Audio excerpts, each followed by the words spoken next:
I'm planning to move to China. I want to live in a place that's grounded in different beliefs. I've grown up in a culture that's been shaped by Abrahamic religions, and they're powerful institutions that have done a lot of good things, but there's always that backdrop of violence, um, violent thinking. Like love them, and if that doesn't work, kill them. That's kind of the way, and it just I'm not here to villain anybody's faith, but I just know that for me, that framework of let's try peace, and if that doesn't work, there's always this violent plan B that we have in our head. And that's Abrahamism generally. And I just that's not my way. You know what I mean? Because I think if you have a plan B of violence, you're always going to have violence.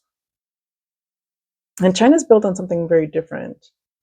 It's built on Buddhism, Taoism, Confucianism, and they've all shaped the cultural backdrop of China. And they're not practiced actively, but it is the majority of most people are non-religious, but Buddhism is actually not really a religion. It's more of a because Buddha was actually saying if you're worshiping something outside of yourself, you haven't actually grasped what Buddhism is.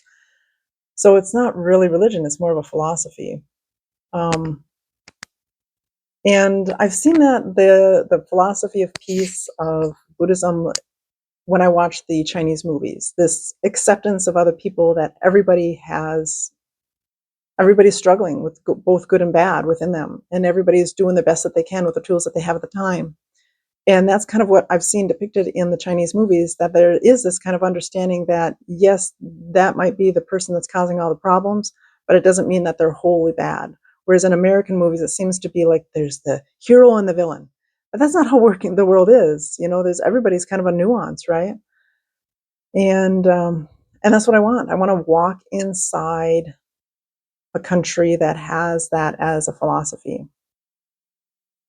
That I've watched so many YouTube videos and I've seen both sides of it, and I just want to try. And I could go on a vacation there. I've been there once, but a vacation only tells you the tourist spots, and it doesn't really tell you anything about the culture. I want to live there for at least a year. I want to work there. I want to meet the people. I want to get to know China. And that's what my plan is. And I want to meet the people. I want to see a different way of life and how people can treat one another, hopefully better. It's not impulse, it's something I've thought about for many years. The more, once I got exposed to East Asian movies, I got intrigued by all of it. Like, oh, there's another way of being, there's another way of living where, the people are not perfect, but here, there's toxic masculinity for the men and gossiping for the women. And it just seems like, I know there's good people everywhere, but I'm constantly disappointed.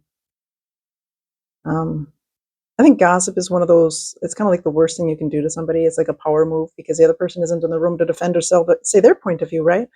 So gossip is really horrible. But it seems to be the status quo for women here, and misogyny and, male chauvinism, which is they think men seem to think they're superior to women. They like to say it as different, but that's just a way of saying superior.